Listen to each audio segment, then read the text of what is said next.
নমস্কাৰ প্ৰিয় দৰ্শকসকল astro Shankar YouTube channel আৰু ফেচবুক পেজৰ মাজত সকলোকে পুনৰবাৰ নতুন এটা ভিডিঅ'লৈ মই স্বাগতম জনাইছোঁ।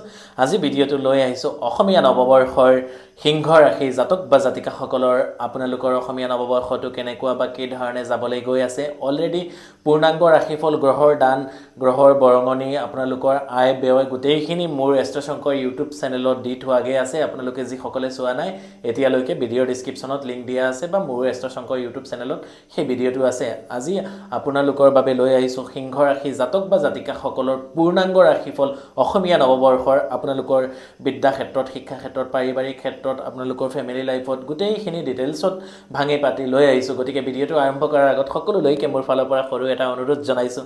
যদিহে মোৰ বা আমাৰ এষ্ট্ৰ শংকৰ ইউটিউব চেনেলটো আপোনালোকৰ ভাল লাগে অনুগ্ৰহ কৰি আপোনালোকে এতিয়ালৈকে ছাবস্ক্ৰাইব কৰা নাই ছাবস্ক্ৰাইব কৰিব, লাইক কৰিব, কমেণ্টছ কৰিব, লগৰ সকলোলৈকে শ্বেয়াৰ কৰিব, ছাবস্ক্ৰাইব কৰি কাষতে থকা বেল আইকন নটিফিকেশ্যনটো দবাবলৈ একেবাৰেই নেপাহৰিব।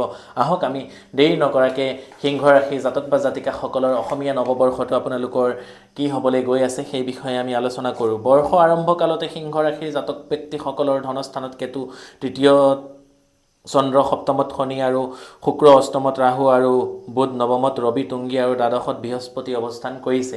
সিংহ ৰাশি জাতক বা জাতিকাসকলৰ কাৰণে প্ৰথমতে এটা কথা জনাই ল'ব খুজিছোঁ যে সিংহ ৰাশি জাতক বা জাতিকাসকলৰ শনিদেৱৰ ঢাইয়া আহি গৈছে, অলৰেডি আৰম্ভ হৈ গৈছে আপোনালোকৰ ৰাশিৰ ওপৰত আঢ়ৈ বছৰৰ। গতিকে সিংহ ৰাশি জাতক বা জাতিকাসকলৰ আগন্তুক দিনসমূহ শনিদেৱৰ পৰা আপোনালোকে বাচি উঠিবৰ কাৰণে শনিদেৱক আপোনালোকে অন্তৰৰ পৰা মানিব লাগিব। তেখেতক যথেষ্টখিনি শ্ৰদ্ধা, পূজা পাঠ ইত্যাদি আপোনালোকে কৰিব লাগিব। শনিবাৰ দিনটো আপোনালোকে নিৰামিষ আহাৰ গ্ৰহণ কৰিব লাগিব, সাত্বিকভাৱে জীৱন যাপন কৰিব লাগিব। আৰু শনিবাৰ দিনটো আপোনালোকে হনুমান মন্দিৰ, কালী মন্দিৰ নতুবা আপোনালোকে শিৱ মন্দিৰ আপোনালোকে দৰ্শন কৰিব লাগিব।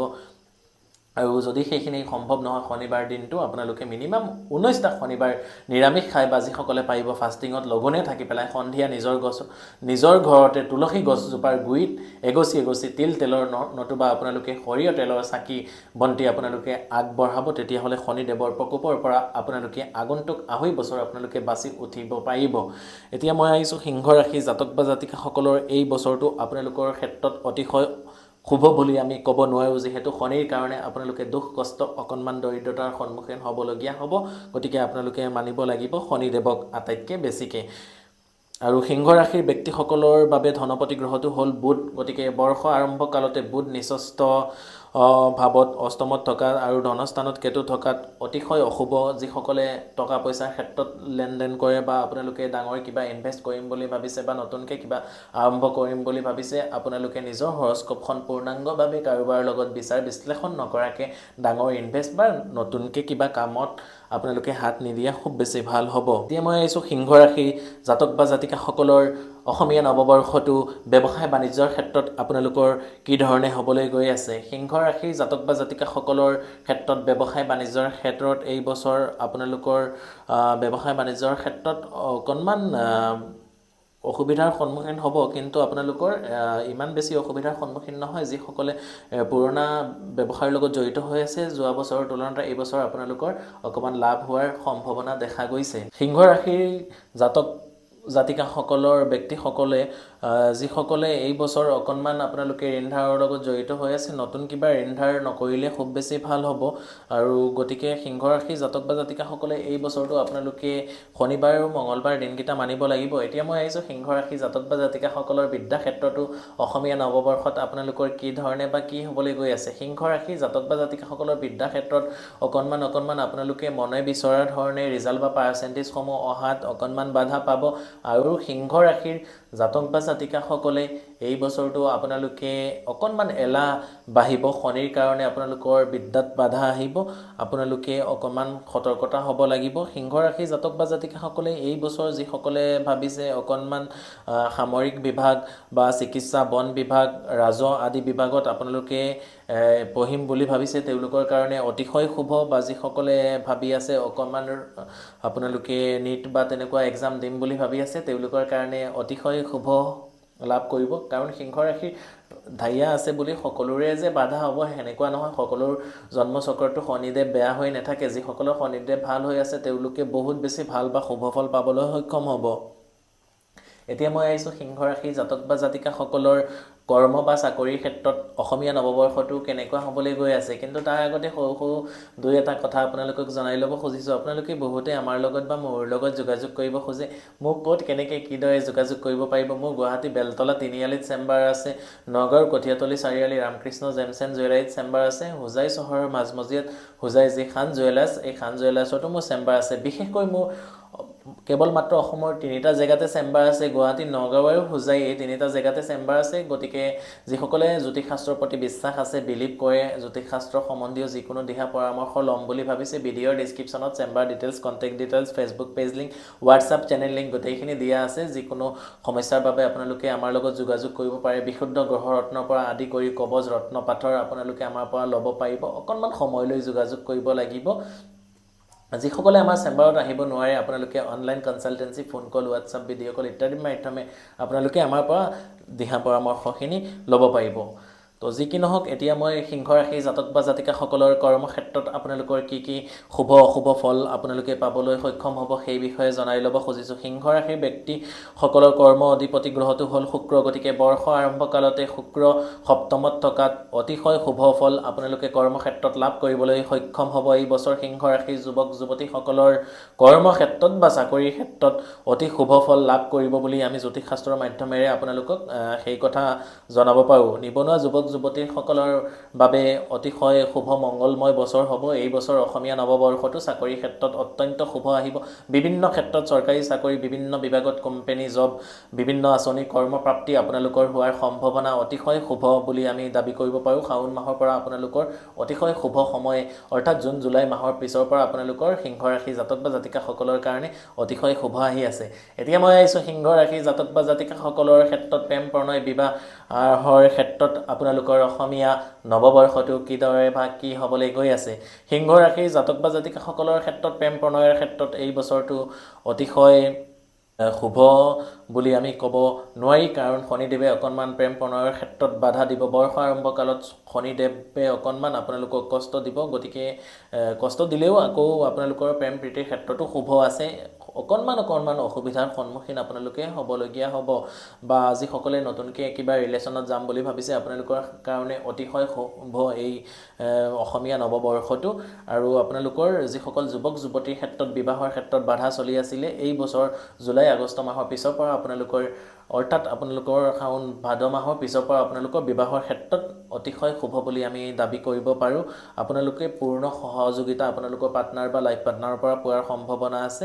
আৰু যিসকলৰ বিবাহৰ ক্ষেত্ৰত অকণমান বাধা আছিলে, তেওঁলোকৰ বাধা আপোনালোকৰ নাইকিয়া হ'ব। এতিয়া মই আহিছোঁ সিংহ ৰাশি জাতক বা জাতিকাসকলৰ পাৰিবাৰিক ক্ষেত্ৰখন আপোনালোকৰ কি ধৰণে বা কি হ'বলৈ গৈ আছে। সিংহ ৰাশি জাতক বা জাতিকাসকলৰ পাৰিবাৰিক ক্ষেত্ৰত আপোনালোকৰ অকণমান অসুবিধা যদিও হৈ আছিলে, এই বছৰ বৰ্ষ আৰম্ভকালতে সিংহ ৰাশি জাতক ব্যক্তিসকলৰ পাৰিবাৰিক ক্ষেত্ৰত শুভ বুলিব নোৱাৰি। সপ্তমত শনি থকাত পিতৃ মাতৃ আত্মীয় স্বজন প্ৰিয়জন, নিজৰ শাৰীৰিক অসুস্থতা, অকণমান পাৰিবাৰিক ক্ষেত্ৰত গৃহকণ্ডল, সৰু সুৰা কথা, মতৰ অমিল সেইখিনি হোৱাৰ সম্ভাৱনা দেখা যাব। গতিকে সেই ক্ষেত্ৰত আপোনালোকে পাৰিবাৰিক দিশত যথেষ্টখিনি সচেতন হ'ব লাগিব, নহ'লে আপোনালোকে অসুবিধাৰ সন্মুখীন হ'বলগীয়া হ'ব।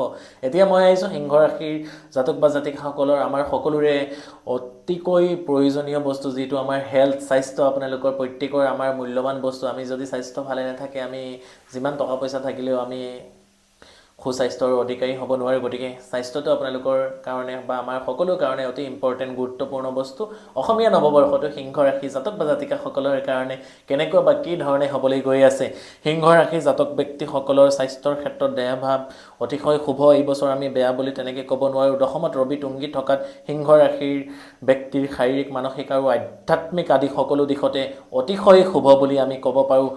জেঠ মাহৰ পিছৰ পৰা মংগলৰ অশুভ প্ৰভাৱ, জেঠৰ পৰা আপোনালোকৰ শাওণ মাহলৈকে সেই এমাহ সময় আপোনালোকে অকণমান জ্বৰ চৰ্দি কাহ তেনেকুৱা সৰু সুৰা অসুবিধা স্বাস্থ্যৰ ক্ষেত্ৰত হ'ব। গতিকে সিংহ ৰাশিৰ জাতক বা জাতিকাসকলৰ ক্ষেত্ৰত অসমীয়া নৱবৰ্ষটো স্বাস্থ্যৰ ক্ষেত্ৰত ইমান বেছি বেয়া নাই, মানে মুঠতে আপোনালোকৰ স্বাস্থ্যৰ ক্ষেত্ৰত বহুত বেছি ভাল।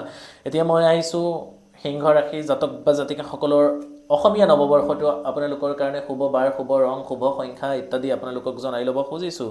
সিংহ ৰাশিৰ এই বছৰটো আপোনালোকে যিহেতু অকণমান শনিদেৱক মানিব লাগিব, গতিকে অনুগ্ৰহ কৰি আপোনালোকে জয় শনিদেৱ বা জয় মা দক্ষিণাকালী বা জয় মা কালী বা জয় মা আদিশক্তি বা ওম নমঃ শিৱায় এই 2-3জন ভগৱানৰ নাম অনুগ্ৰহ কৰি আপোনালোকে কমেণ্ট কৰিবলৈ একেবাৰে নেপাহৰিব বা জয় বজৰং বলি। কাৰণ আপোনালোকে শনিদেৱৰ নিগেটিভ প্ৰভাৱৰ পৰা যদি আপোনালোকে বাচি উঠিম বুলি ভাবিছে তেতিয়াহ'লে আপোনালোকে মানে মা দক্ষিণাকালী, শিৱ বাবা, হনুমানজী এই 3জন দেৱতাক নেমানিলে শনিদেৱক কেতিয়াও আপোনালোকে সন্তুষ্টি কৰিব নোৱাৰে বা শনিদেৱৰ পৰা আপোনালোকে নেগেটিভিটিৰ পৰা আপোনালোকে কেতিয়াও পৰিত্ৰাণ পাব নোৱাৰিব। এই 3জন ভগৱানক দেৱতাক আপোনালোকে শনিৰ প্ৰভাৱৰ পৰা বাচি উঠিবৰ কাৰণে মানিবই লাগিব। গতিকে অনুগ্ৰহ কৰি এই 3জন ভগৱানৰ ভিতৰত যিকোনো এজনৰ নাম কমেণ্ট কৰিব আপোনালোকে সকলোৱে। এতিয়া মই আহিছোঁ সিংহ ৰাশিৰ জাতক বা জাতিকাসকলৰ কাৰণে এই বছৰটো শুভ গ্ৰহ ৰবি, বৃহস্পতি, মঙ্গল এই গ্ৰহকেইটা শুভ, এই বাৰকেইটাও শুভ। আপোনালোকৰ কাৰণে শুভ বাৰ হিচাপে ৰবিবাৰ, মঙ্গলবাৰ, বৃহস্পতিবাৰ শুভ, অতিশয় শুভ। সিংহ ৰাশি জাতক বা জাতিকাসকলৰ অশুভ বাৰ হিচাপে এই বছৰ শনিবাৰ আৰু অশুভ তিথি হিচাপে যিকোনো মাহৰে অষ্টমী, ত্ৰয়োদশী তিথি ইত্যাদি আপোনালোকৰ কাৰণে অতিশয় অশুভ। শুভ সংখ্যা 1, 4 আৰু শুভ ৰং হিচাপে এই বছৰ আপোনালোকৰ ৰঙা আৰু হালধীয়া ৰংটো যিমান পাৰে আপোনালোকে বেছিকৈ ব্যৱহাৰ কৰিব, তেতিয়াহ'লে আপোনালোকৰ কাৰণে খুব বেছি শুভ। এই বছৰটো সিংহ ৰাশি জাতক বা জাতিকাসকলৰ কাৰণে যদি শনিবাৰটো আপোনালোকে পালন কৰিব পাৰে অতিশয় শুভ। শুভ ধাতু হিচাপে কপাৰ অতিশয় শুভ এই বছৰ। শুভ দিশ হিচাপে পূব দিশ শুভ। দেৱী হিচাপে ৰবিৰ অধিষ্ঠাত্ৰী দেৱী দশ মহাবিদ্যাৰ মাতংগী দেৱীক যদি আপোনালোকে মানিব পাৰে খুব বেছি ভাল। প্ৰতিকাৰ হিচাপে ৰবিবাৰ আৰু শনিবাৰ দিনটো যদি আপোনালোকে মানিব পাৰে খুব বেছি ভাল। এই বছৰটো আপোনালোকে অকণমান মঙ্গলবাৰ দিনটো হনুমান চালিচা পাঠ, হনুমান মন্দিৰ দৰ্শন কৰা, শনিবাৰ দিনটো শনি মন্দিৰ নতুবা কালী মন্দিৰ আপোনালোকে দৰ্শন কৰা, চাকি বন্তি অকণমান প্ৰসাদ নৈবেদ্য পূজা পাঠ ইত্যাদি কৰা, তেতিয়াহ'লে এই বছৰটো আপোনালোকে বাচি উঠিব পাৰিব। আৰু অকণমান সিংহ ৰাশি জাতক বা জাতিকাসকলে টিপাপৃষ্ঠ অহাৰো সম্ভাৱনা আছে। গতিকে টিপাপৃষ্ঠৰ পৰা বাচি উঠিবৰ কাৰণে যিখন আমাৰ চণ্ডী থাকে সেই চণ্ডীখন পাঠ কৰা বা চণ্ডীখন আপোনালোকে শুনা ইত্যাদি, বা আপোনালোকে আপোনালোকৰ ঘৰখনত বিষ্ণু পূজা বা সত্যনাৰায়ণ পূজা এবাৰ কৰি পেলাই আপোনালোকে হোম যাগযজ্ঞ ইত্যাদিও যদি আপোনালোকে কৰিব পাৰে, বা নৱগ্ৰহ মন্দিৰত গৈ নৱগ্ৰহ পূজা বা নিজৰ ঘৰখনতো যদি কৰিব পাৰে, তেতিয়াহ'লে আগন্তুক দিনসমূহত আপোনালোকৰ অৰ্থাৎ সিংহ ৰাশি জাতক বা জাতিকাসকলৰ অতিশয় শুভ, অতিশয় মংগলময় আহিব। আজি ভিডিঅ'টো দীঘল নকৰাকৈ ইমানতেই। পুনৰ লগ পাম নতুন এটা ভিডিঅ'লৈ। শেষৰবাৰ সকলোলৈকে মোৰ ফালৰ পৰা হৰ হৰ মহাদেৱ, জয় মা কালী, জয় মা কামাখ্যা, জয় শ্ৰীৰাম, ধন্যবাদ।